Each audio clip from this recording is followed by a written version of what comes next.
Great. Well, everyone, welcome to Water Cooler Wednesday. Today we have a very special guest, Lourdes C. Miranda. She is the Chief Consultant for Global AML Compliance, Crypto, and Investigations at RaLytics, a Washington, D.C. and Florida-based consulting firm. Welcome, Lourdes. Thank you for joining us. Thank you for having me, everyone. Yeah, and I'd love for you to just kind of give a quick overview about your background and kind of what you do and how you got into this wild west of crypto.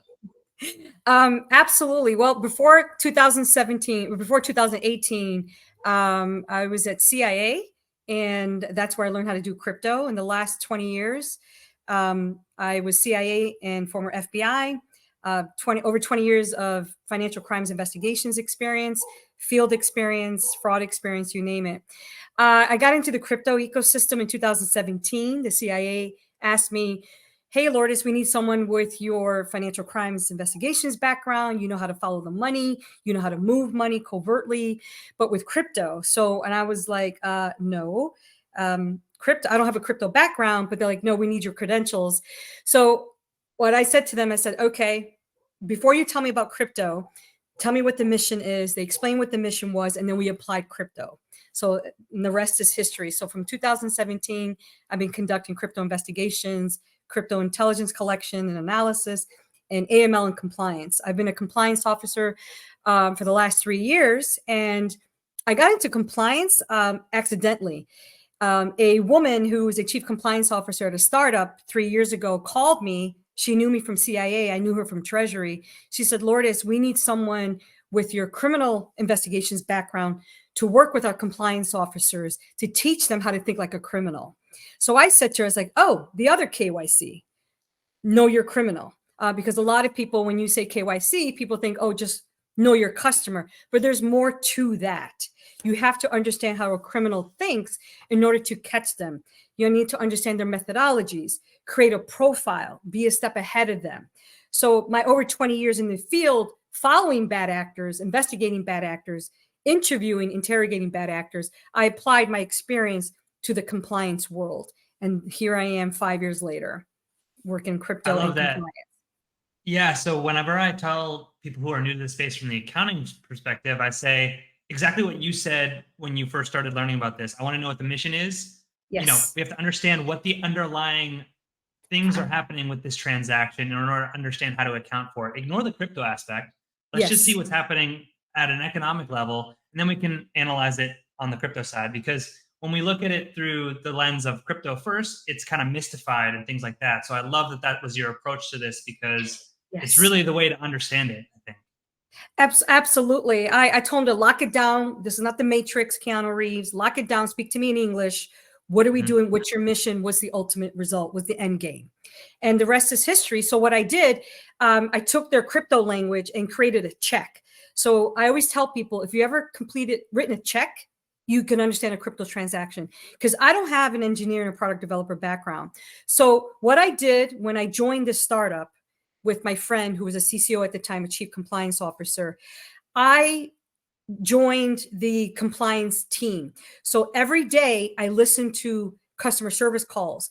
I worked with the compliance officers, and I taught them, I'd like, look, compliance is important because you're the front line of defense. Once a defense it's broken, it becomes an investigation, and then we're in trouble, because once it becomes an investigation, we're vulnerable. Investigations is reactive. Compliance is proactive. We want to be proactive. So I taught them how to create a profile. Think about how the bad actor would think. When a bad actor opens an account, think of how that bad actor answers the questions. Where's that bad actor opening the account from? So perfect example, and I'll get into the details. Bad actors have a tendency to use money mules. For those on the call who don't know what a money mule is, they're basically people with legitimate person identifiable information that are paid by bad actors, and paid well, to open up legitimate accounts, to open up legitimate wallets, use their account, their identity, to help the bad actors move money, whether it's laundering money or financing an operation. Either way, bad actors are using money mules and also creating ghost accounts. So that's what bad actors are doing. From a compliance perspective. Yeah. So, okay. Good. So with transaction monitoring, So, and I say to compliance officers and investigators, that's great that they have a great profile. That's fine. But you got to look at the transaction history, their transaction activity, because a lot of bad actors move money that don't match the profile.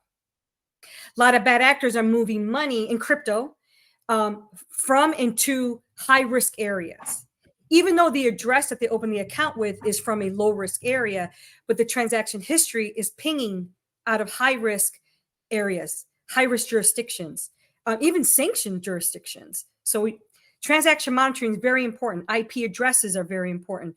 I don't care about their profile because it's totally legit. You got to see their activity. That's important. You want to make sure it's lining up. Things are lining up as they should be, because, you know, what on the face, you can't take things on face value. You have to really dig into the details of that. That's good. That is correct. And it starts with customer service. Like, can I get into address type fraud?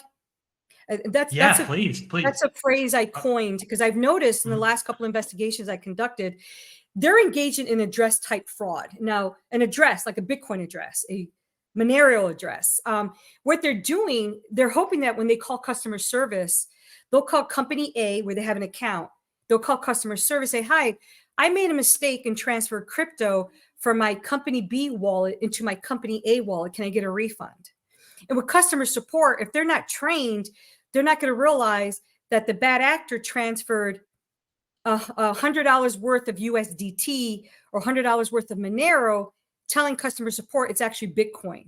So they want a $500 refund in Bitcoin, the value of Bitcoin, claiming it was a $500 Bitcoin transfer that they made, which is not true. They made $100 worth of transfer, a USDT, not an actual Bitcoin. And that's what they're doing. So if customer service doesn't understand the difference, the address type differences, they're going to refund that bad actor at $500 Bitcoin worth rather than the USDT or the USDC that's valued at $1. Okay. And that's very important because I always teach, I even teach compliance officers, investigators, and customer support, understand the crypto type address. Because as you all know in the call, Bitcoin starts with a 1, a 3, a BC1Q or BC1P, right? Monero starts with an 8 and a 4. Ethers with OX, and so on. If customer service doesn't understand what address they're looking at, they're going to believe the bad actor. So when customer support challenges the bad actor, this is where they exploit social media. They're literally on social media complaining about this startup while on a call or on chat with customer service, accusing the entity of saying, they're not refunding me. They're bad people. They're committing fraud. They're defrauding me. So that's how bad actors are exploiting social media. They're vilifying the entity, claiming that the entity is defrauding them, where in fact they're defrauding the entity. And then it's almost even easier for the entity to pay that person off or refund them that money so that they become quiet. It's like so they get caught in this, and it works because it's cheaper for them to do that than it is to kind of potentially ruin their reputation through these different types of attacks. That is correct. And I've learned that a lot of bad actors go on the dark web. The dark web, they're actually selling a script on what to say to customer service reps. I've noticed, profiling, think like a bad actor. So when I was looking at this, I'm like, they're using the same language. It's like they're reading a script. So I go on customer service calls, even as a chief compliance officer, I literally go on and just to hear the complaints. I'm like, this person is reading from a script. And I've learned that bad actors are buying scripts on the dark web to defraud startups and fintechs. Wow. Yes.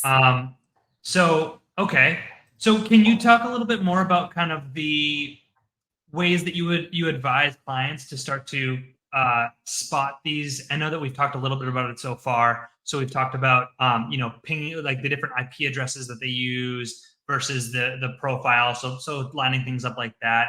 Yes. And I'm guessing that you'd obviously have some sort of training program so people know how to spot whether, what the actual crypto asset underlying was transferred. But what are some other tips that you advise clients on to be so that they can be proactive in their attempts to, combat this type of fraud? 2 things: training And platforms. You need platforms. You need blockchain analytics. You need to train your customer service people to understand how to trace a crypto address on the blockchain, how to identify whether this address is a Bitcoin, a Monero, an Ether, and so forth. It's all about training. And I'm talking training everyone. And using the right blockchain analytics, I keep telling startups, I'm like, you can't rely on blockchain.com. You need actual expensive blockchain analytics like, Chainalysis, Elliptic, TRM Labs. They're out there. You need them. I said, you cannot launch a product without those platforms in place. And a lot of vendors like, well, that's expensive. I'm like, no, but it's required. You cannot rely on open source intelligence to conduct analytics on blockchain analytics. You can't do it. You can't do crypto compliance and blockchain compliance and investigations on Google. You can't do it. Yeah. And so what are some additional challenges? Because, of course, those who don't know, there are certain privacy coins like Monero that Lourdes has been mentioning. So what additional challenges are kind of brought to the table with regards to Monero and things like that? Or are those analytical companies able to unobfuscate those transactions on Monero? Or could you just talk a little bit more about the challenges that come along with that? Yeah, absolutely. Because startups and all entities that deal with crypto, they need to understand the type of platform they need. Like Chainalysis offers, Ethereum platforms that they can do Ethereum compliance, Ethereum investigations, Bitcoin compliance, Bitcoin investigations. And they need that Monero platform as well. Zcash is another one because they that split forks and all that.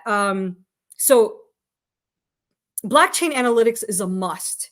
You must have that on your platform before you offer any products or services. And everyone on your compliance team, customer service support, and your investigators need to be certified on these platforms. There's a difference between knowing what it is and how to use it. A lot of people that I've trained, they're like, I understand it. I'm like, okay, if you understand it, tell me how do you conduct a crypto investigation? And they don't know how. Yeah. And that's where training is a must, down from, up from across the board. Like even the CEO in legal. I have legal on training classes. Legal needs to understand what we're talking about. So when there's an issue, legal is not blindsided. Yeah.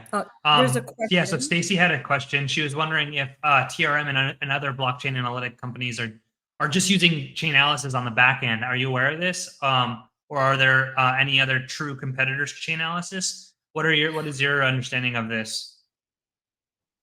No, the TRM blockchain intelligence companies are just using Chainalysis. That's not true. They're using other platforms. Who are the true competitors? Chainalysis, Elliptic is a true competitor. That's for sure. Elliptic. Yeah. CipherTrace is another one. Clue, QLUE, which is hosted by the Blockchain Intelligence Group. That's another competitor. But I say Chainalysis and Elliptic because that's where I'm trained and I'm certified in. CipherTrace, I have a certification. But they're all good. They're not paying me to say this, but they're all good. They're all good. So Mitch has a question. Hi, Mitch.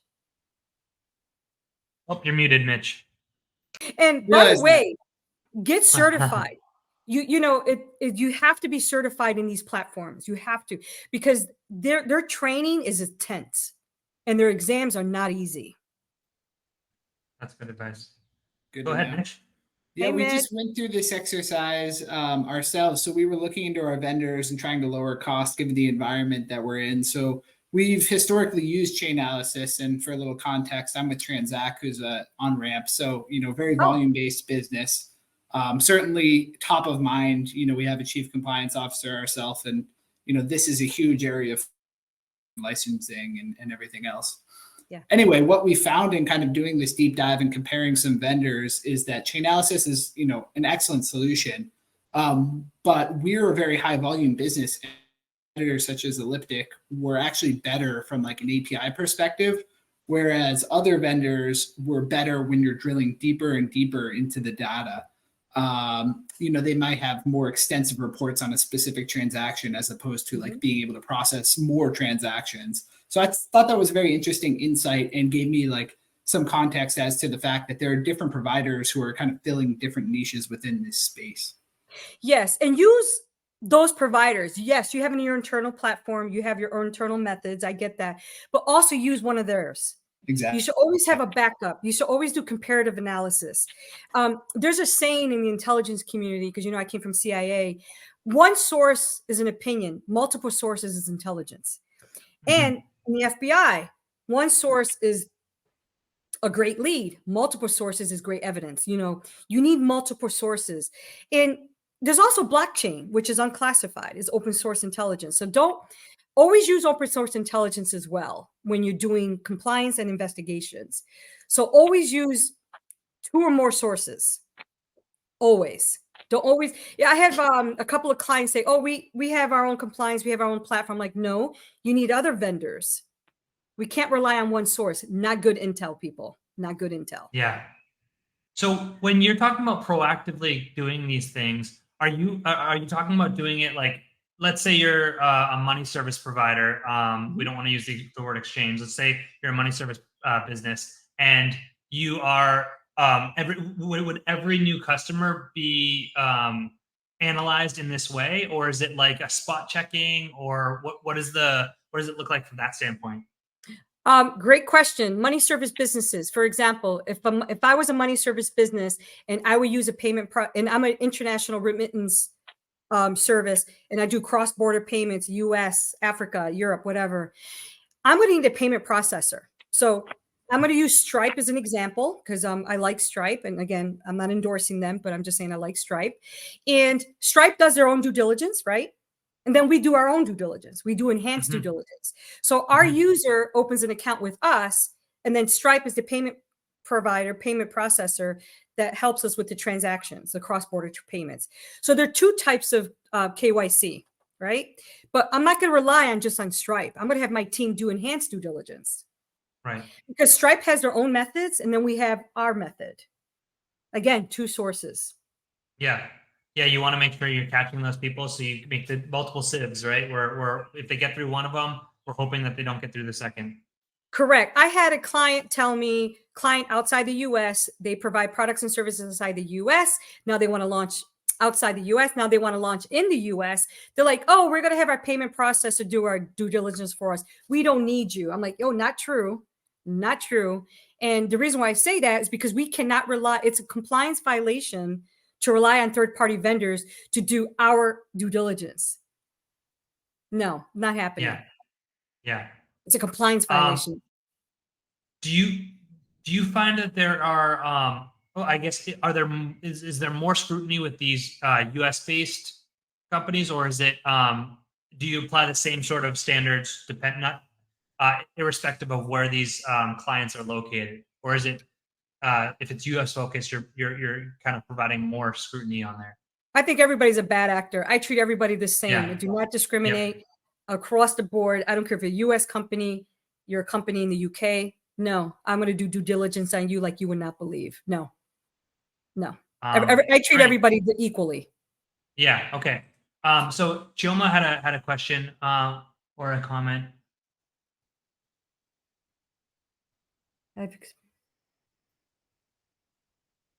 Yes. Okay. More of a comment. Okay, cool. Great. Yeah. So what are some specific ways that you've seen these bad actors exploit these companies on social media? I know that you talked a little bit earlier about this, but what are some of the kind of more specific examples you could give on some of the more effective means of them exploiting these companies?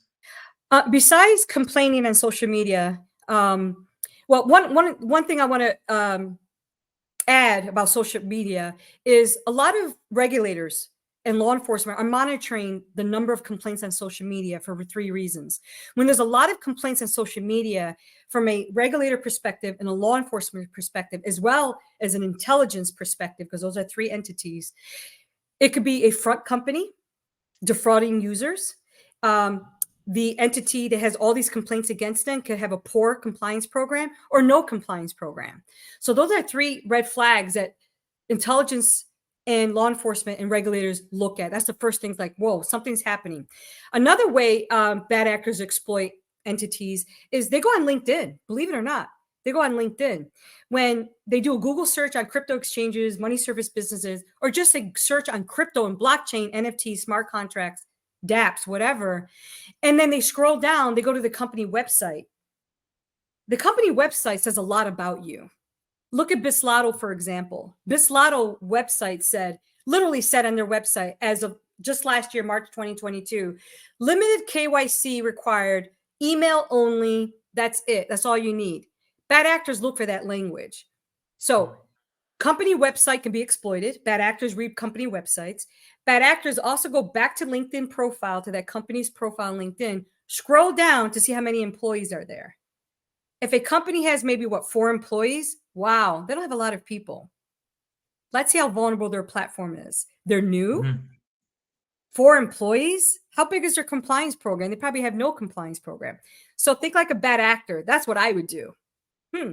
Because as a bad actor, as a smart bad actor, I'll never go to Coinbase. One is a US crypto exchange. You go to their website is strong. The language is strong. They have their shit together, if I can actually say that out here. And if you go to Coinbase's LinkedIn profile, they have 3,300 employees, 300,000 employees. As a bad actor, I will open a wallet with a company that has maybe 4 or 10 employees. Their website has limited information. Let's do this, people. These people don't have their shit together. 2 reasons. 1, limited resources, and they're brand new. Yeah, low-hanging fruit, right? That's what they're looking for. Yeah, bad actors also go to the dark web. You'd be surprised, the dark web, the bad actors communicate a lot. As a matter of fact, the intelligence communities, U.S. and outside the U.S., U.S. and outside the U.S. law enforcement, monitor the dark web every day. They have teams dedicated to monitoring, because you'd be surprised the intel and the leads that you can generate and develop from the dark web, just the communication between bad actors. Because a lot of bad actors forget that we're watching and listening, and they disclose some great valuable intel for us. I remember a story. I was listening to a podcast on Unchained, and it was talking about how that they used the dark web and they basically triangulated someone's. They used the information that was on chain in addition to some conversations that were happening on the dark web to identify. I forget. It's slipping my mind as to who it was, but it's a great example of what you're talking about, leveraging kind of multiple data points to pinpoint where someone is physically. And they used the dark web and the conversations this person was having on the dark web, because I think he was some sort of pickup artist as well. He was some crypto billionaire that was also bragging about his exploits in a forum about pickup artists. And they used the pickup artist forum to identify when he was going to be outside of his home. And they went in and raided his home during that time frame. So very interesting stuff, super cool. I'll find the episode and I'll link it to the people in this call because it was very, Laura Shin did a great podcast on that. It was very informative, very cool. Thank you, Taylor. Thank you for that. Yeah. Also, bad actors, this what makes me lose sleep at night. Bad actors are buying Bitcoin ATMs or Bitcoin kiosks. They're buying them. And they're mining their own coin. And they're operating them. Drives me nuts. And what they do, bad actors avoid crypto exchanges or money service businesses that have custodial wallets only. Bad actors want non-custodial wallets. So they go to Ethereum. Ethereum, you can open up a wallet. Ethereum gives you your private key. You can generate multiple public keys, right? Deposit into from wherever, deposit into your Ethereum wallet and go to a Bitcoin ATM or a Bitcoin kiosk and start moving money through there.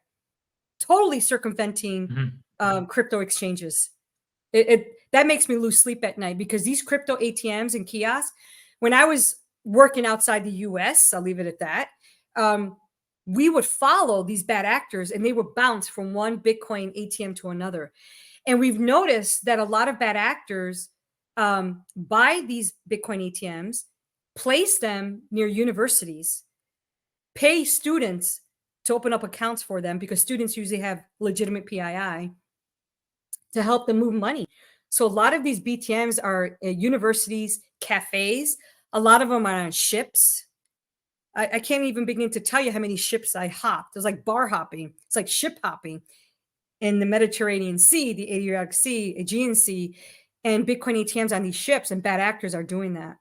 That makes me lose sleep at night, these Bitcoin ATMs.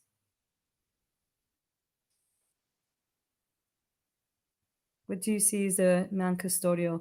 Non-custodial wallets make me nervous because we lose control of the private key. We lose total control. If I were the president of the US or, you know, the queen of the universe, I would say no non-custodial wallets, custodial wallets only, because you have more control of the private key, more control. I don't like custodial wallets. I do not like independent wallet services like Ethereum because you have no control. You lose it completely. So there's so down here in Costa Rica, we have actually a big movement of there's a lot of adoption of Bitcoin, specifically with it's called Bitcoin Jungle is the application that they use. So farmers markets and things like that. And they did just try to launch a bunch of Bitcoin ATMs, but the ATMs were actually failing because of the weather down here. So I think they abandoned that because it was too expensive because none of them were under warranty. But yeah, and Stacy just made another good point. So isn't the point of non-custodial wallets to allow the individual to control their assets as opposed to a third party? Yeah, that's the point. But bad actors exploit that. And so you're talking from a compliance perspective. From the compliance lens, you guys don't like non-custodial wallets because there's no control over that. From a compliance perspective, investigative perspective, and an intelligence perspective, people always think compliance is a one thing. No, it's compliance, investigations, and intelligence. So Alani had a question. Do we see standardization around event triggers for crypto money mules based on transaction activity unique to crypto? If I understand your question, Alani, are bad actors using money mules? Am I understanding this question? I think Alani, you're muted if you want to. Hi, Alani. Thank you for joining us. Hi, Lourdes. My question was, do you foresee efforts around standardization, looking at event triggers that identifies potential money mules? So the example I use is if a person has a history of having, say, $5,000, lira, euro, whatever it is in their bank account, but suddenly they join the crypto exchange and everything clears nicely, but now they have $5 million. If I understand your question, thank you, Alani, for the question. Money mules usually have legitimate PII, legitimate person identifiable information. And bad actors love that because money mules are paid in cash or in crypto to move money using their legitimate legal platform. So standardization, it's hard because unless you understand what to look for during transaction monitoring, you're not going to identify the behavioral pattern of a money mule. One example of a money mule pattern is velocity fraud. For those in the audience who don't know what a velocity fraud is, you can Google it, or I can quickly tell you. Immediate deposit withdrawals. So, and if the immediate deposit withdrawal doesn't match your profile, you're likely a money mule. For example, if your profile is telling me you're 18 years old, you're 20 years old, and you're a university student, but you're moving $50,000 a week, you're telling me you're not a student. Either a money mule or your profile is a joke. And if you're a legitimate business person, you need a KYB profile, know your business profile. A lot of clients that I've had forget that KYC, KYB, and OKYC, a great colleague of mine suggested I start saying OKYC, the other KYC, know your criminal. Those are 3 types of profiles all entities need to understand. So rather than accusing this user to being a money mule, maybe he's a business person or she's a businesswoman. You never know. But their profile doesn't match their transaction activity. So either they're a money mule or they're a hawalater or a business person that needs a KYB profile. Alani, did I answer your question? Yes, you did. I think that's a very good answer. Thank you. What I was really also driving at was the intersection between TradFi and the, traditional institutions. And, Web3 crypto institutions, right? So we talked about the person that may not be a money mule. For example, if my bank notices unusual activity on my account, everything that's linked, I get a phone call, right? Yeah. Unfortunately, within crypto, it's easy to hide behind wallets, right? Especially non-custodial wallets. Correct. So are we looking at a potential, class of protocols unique to crypto? Because again, we talk about decentralization, not your keys, not your wallet. Well, not your keys, not your wallet until something illegal happens. Then suddenly everyone has amnesia that they all agree to not your keys, not your wallet, right? Correct. So you're talking about controls, right? Correct. Like alerts, controls. Yeah, a great question. Crypto controls are different than traditional controls. Because depending on the country you're in, the jurisdiction, the laws, the regulations, your crypto controls can either $1,000 crypto transaction can be considered a high risk transaction, where $1,000 US dollar transaction is a low risk. It'll flat. So yeah, crypto controls and traditional transaction controls are totally different. So your compliance department and your investigations department and your product developers and your engineers and your vendors all need to work together to understand your crypto controls, high, medium, or risk is different than the traditional controls, high, medium, or risk. So for every call that engineers and product developers have with vendors, compliance need to be on that call.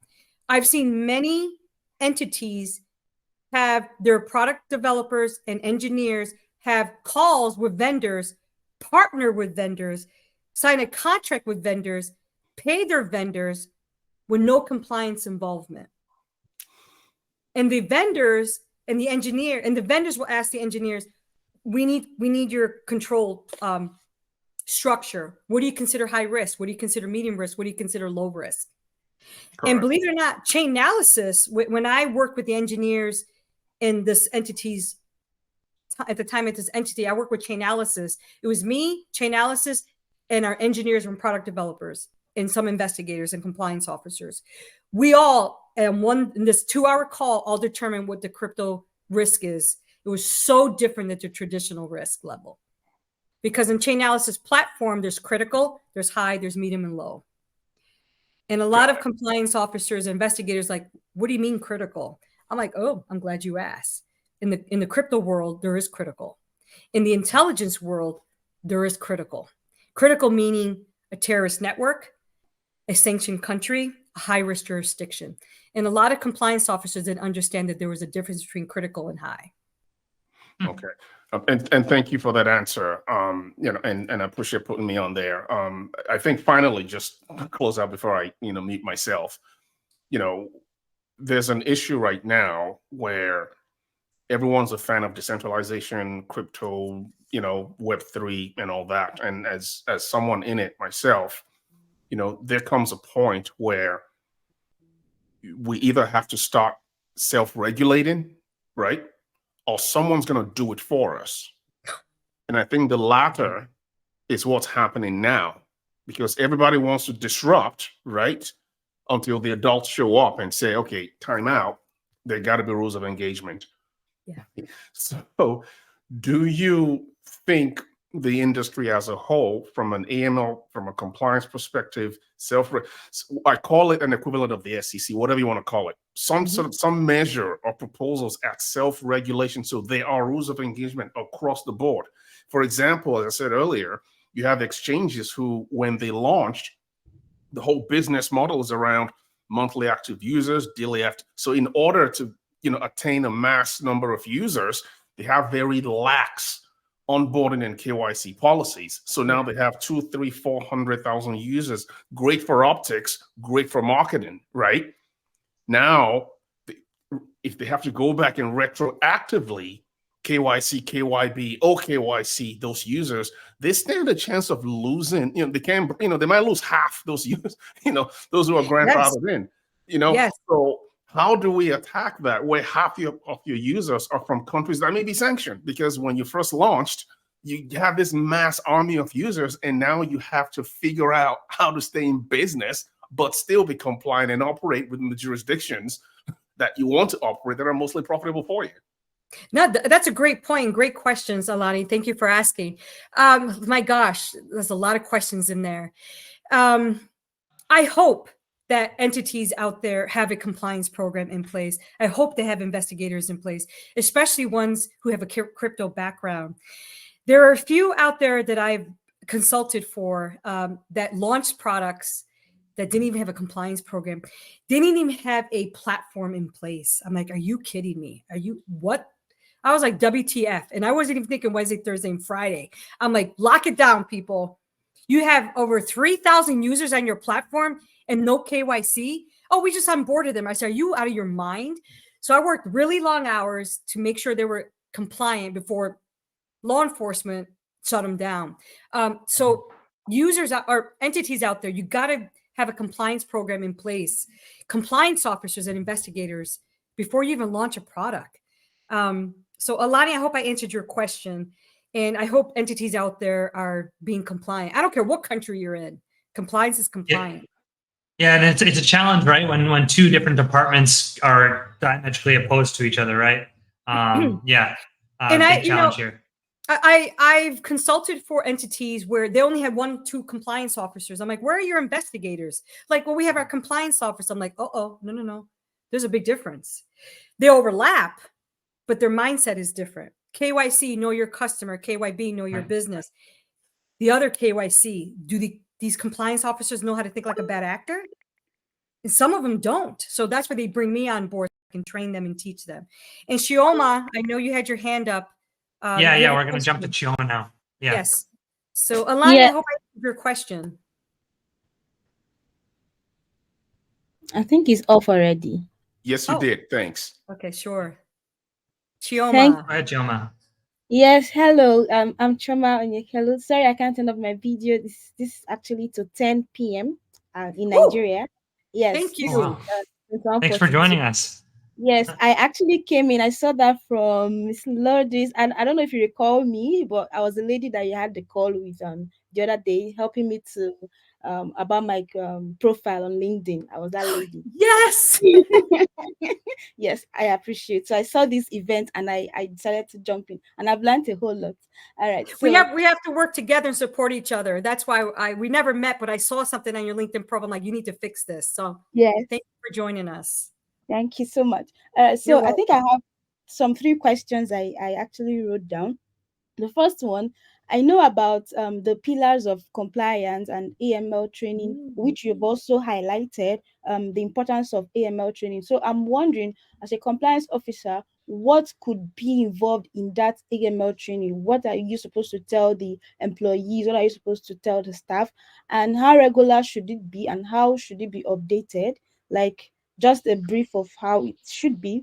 Then the second question is, I know about compliance because I'm a compliance officer, right? I know it's about preventing the crime from happening. And then for investigation, I also do crypto investigations. So it's more like when you get triggers, you run your investigations, you do your reports and do your forensic reports. And then, but I don't know about intelligence. I would appreciate if you tell me about, because you mentioned compliance, investigation, intelligence. So I appreciate if you explain the third part for me. Chioma, thank you for being up this late. I appreciate it. I really do. Okay, to answer your first question, is up to your chief compliance officer, and not only your chief compliance officer, your money laundering reporting officer, which those on the call don't know. If you don't know the difference, the MLRO is the CCO version of outside the US, the MLRO in the UK, the MLRO in Europe, the MLRO in Africa. Those two people, those two entities have to work together every day. Communicate 100%. So it's up to your CCO to make sure your internal and external policies and procedures are up to date, as well as your website. A lot of people think that compliance is only about policies and procedures. Not true. The responsibilities of chief compliance officers, as well as the money laundering reporting officers, to make sure that entities' websites up to date. I've gone to my clients' websites and I wanted to cry. I'm like, are you kidding me? Your website does not match your products and services when it comes from compliance perspective, like their terms of use, their privacy policy is not updated. If you're providing products and services in the UK, you better have the GDPR, which is I can't think of the name of the spelling of the acronym. Privacy policies are huge in compliance. So if your privacy policy are not updated on your website, you're in trouble. I'm going to tell you that right now. So again, policies and procedures are not just internal, they're also external. Those websites need to be updated. Your terms of use, your privacy, your complaint. The complaint, you need a section on your website where users can file a complaint. Like not only you have customer support, a complaint section, you click on if you have a complaint, you click on if law enforcement needs to reach out to you, you need a law enforcement request link. Okay. So that's your first question that I answered. Your second question, I'm glad that you do both. Compliance officers and investigators have to work together always. Okay. And get certifications, listen to podcasts. You join this call. Great. This is a great, one of your great steps. I mentioned to a colleague just today, one of the things that I would like compliance divisions, investigators, compliance officers, legal, investigators, product developers and engineers and all the entities in the US, outside the US, is every week have a town hall. There was one client that I had that had a brilliant idea. Every week for 1 hour on Thursday, they had a town hall. That town hall consisted in every division doing a presentation. So 1 week, the compliance team did a presentation. Hi, everyone. This is what the compliance team is doing. This is what the compliance team is seeing. The next week, customer service was doing a presentation. The week after that, investigations was doing a presentation. The week after that, and the engineers were doing a presentation. So I jumped in. I'm like, this is a great idea, but I have an idea to enhance this great collaboration. Why don't we have investigators and engineers do a presentation together? That's very important because it establishes relationships. It strengthens collaboration. Engineers know what investigators are looking for. Because as investigators working with engineers, I'm like, hey, we're investigators, we're compliance officers. We're seeing some vulnerabilities in our platform that we need your help to patch up, to fuse that gap. That's an Intel term, fusing that gap, fusing that vulnerability. So it's important that engineers, product developers, compliance, and compliance officers and investigators always working together. Quick example, as a chief compliance officer, believe it or not, I actually jump on engineering calls and product developer calls. I had one client, I jumped on the call. They're all looking like, why is the CCO on our call? I explained the reason why I was there. The VP of engineering called me. He's like, why did you jump on our call? I said, because as a chief compliance officer, I need to understand how your product works. I need to understand and identify threats and vulnerabilities to your product. If I'm not on these calls, I'm not going to understand how your product works. I should say our product works. So it's important for compliance officers and investigators to once in a while jump on engineering calls and to see the latest updates on the product. And also, I would say demand the engineers and product developers give compliance officers and investigators a demo on the product. Fresh eyes, we can identify threats and vulnerabilities. Okay. Awesome. Thank you. Yeah. I'd love to hear from Stacy. Stacy's had her hand up for a little while. Hey, Lourdes. Hey. So I just wanted to piggyback on some of your comments about the need for compliance and the need for a compliance program, that could arise even when you don't think the business model demands compliance. If you're in the crypto space, it doesn't hurt to have even just an external evaluation of the business, potentially by a lawyer. Hire them, pay them $1,000, $2,000, whatever you got to do, to just look at your business model and say, are there any areas? And I'm saying this out of specifically personal experience so I volunteer as a mentor with an accelerator. And with one of the startups that I was assisting, I act as kind of like their financial guru for them to ask questions about accounting and their business. I discovered that although all their operations were in Africa, they were funding the African operations through a Delaware corporation. Yeah, Okay. And because they were a crypto, they were trying to be a peer-to-peer exchange that would include Bitcoin, and they were trying to be a peer-to-peer exchange. But in Africa, because they were funding it with the Delaware Corporation, it was triggering foreign money transmitter laws, foreign located MSB laws. So they actually still needed to register. It was either, we said, I realized that was an issue, and I like called up a couple of lawyers I know, and I was like, hey guys, does this sound right? And then I even called FinCEN because they have a 1-800 number. I talked to one of their guys. I was like, would this trigger any regulations? They said, yeah, absolutely it does. They need to register as foreign located MSB. Yes. Now that process is free, but if you're registered as an MSB, boom, you need an AML program. Unfortunately, that requirement ended up kind of tanking the whole business because it was just like, it was a high requirement. He didn't really have the capital for it. But again, it just kind of highlights like, hey, if you want to break into the crypto space, a lot of this stuff is banking style operations. And so it's going to be subject to banking regulations and money transmitting and MSB type regulations. So just being aware of that even though you might have a company that's overseas, if it has connections to an American corporation in any way, Absolutely. It does not hurt. It helps a lot to have an American lawyer who is familiar with AML to do an assessment of your business model, and just talk to you about like whether or not you have some unknown risks. Stacy, brilliant points.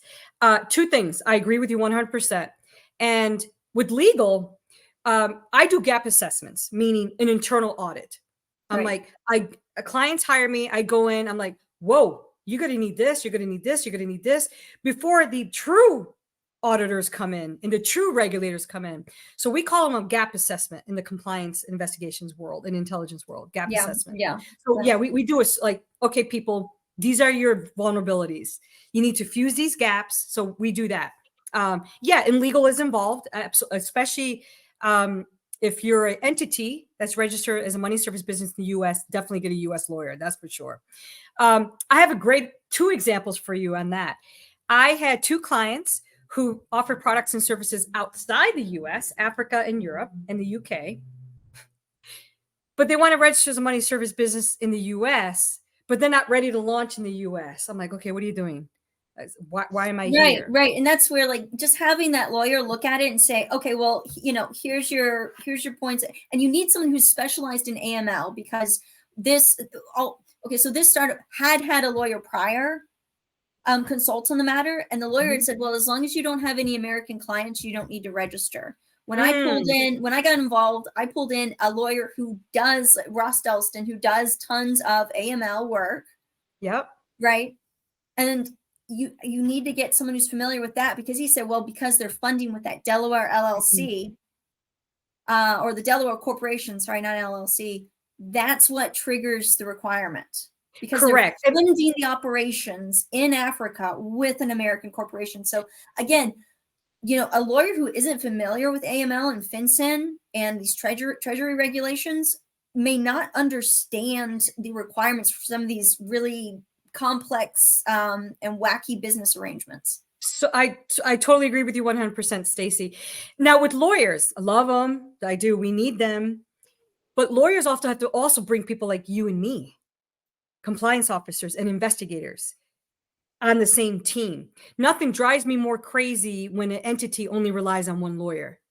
Remember I said in the beginning, one source, not good. You need two or more to be strong, to strengthen your compliance program, your investigations program, and your intelligence program. Two or more sources, people. And I always tell lawyers that, I'm like, we need to be on these calls. We're on the same team. So I agree with you. Lawyers have to have an AML background. Even if they don't, that's fine. But bring people like you and me, Stacy, and other people on the call to be consultants. Hi, lawyers. Thanks for being a lawyer. But guess what? We have this experience as well. So again, collaboration. We all have to work together as a team. Definitely. I had two clients, one in Africa, one in Europe. And they're like, we're not registered in US yet, but we want to offer products in the US. I'm like, okay, you need to register as an MSB, like you said, with FinCEN. And one client said to me, well, we're not ready to do that yet, but we're going to offer fiat conversion and offer the US dollar. Their website actually said fiat conversion, US dollar, you know, the British pound, Nigerian naira, literally went down the list. I'm like, dude, that's one US implication I'm going to tell you about. The fact that you mentioned US dollar on your website, you better be registered as an MSB in the US. You better have people like me as a CCO in the US. He goes, well, it's only $1. I'm like, no, it's a US implication. Anything you say US dollar, US product, anything that says United States before it, you're going to need to register in the US and need CCOs like me. Yeah. They always think like, oh, but we're not a payment processing company. I'm like, no, you mentioned US dollar on your website. You better get compliant. Thank you. Thank you. You're welcome. No, thank you, Stacy, for that. And I'm missing questions. Sorry, people. No, it's fine. No, we were waiting to present them until you were finished on that answer. Okay. So, Am this I is from answering Judy. everybody's question? Please jump in if I didn't answer your question. So, what do you think of users who prefer to trade through bots, and how best can an investigator carry out an investigation that draws on conclusive reports and recommendations on crypto bot trading? Okay, a bot, that's an engineering question. That's a cybersecurity question. And I always mention engineers and product developers. I should have also mentioned cybersecurity people. That's a cybersecurity question. The question disappeared. Hold on 1 second. Here we go. What do you think? How can work with cybersecurity? Anything that has to do with bots, matrix. I'm on the phone with cybersecurity. Hello, because cybersecurity is also part of compliance. So we need a cybersecurity policy and procedure. We also need a cybersecurity committee. So anything that has to do with tech, because I'm not a tech person, I'm on the phone with engineers and cybersecurity. This is another question from Judy. We see other users who do not have KYB in place being involved in OTC. What internal controls can exchanges put in place to ensure that OTC is not exploited for AML and TF? She answered her question. You need a KYB in place, people, like yesterday. Yeah, definitely. And you know, it's funny, a lot of entities who are not experienced, these are brand new startups. The CEOs are young, they're brand new, they don't have a lot of experience. They mistaken KYC as also KYB. Totally different animal, people. Totally different animal.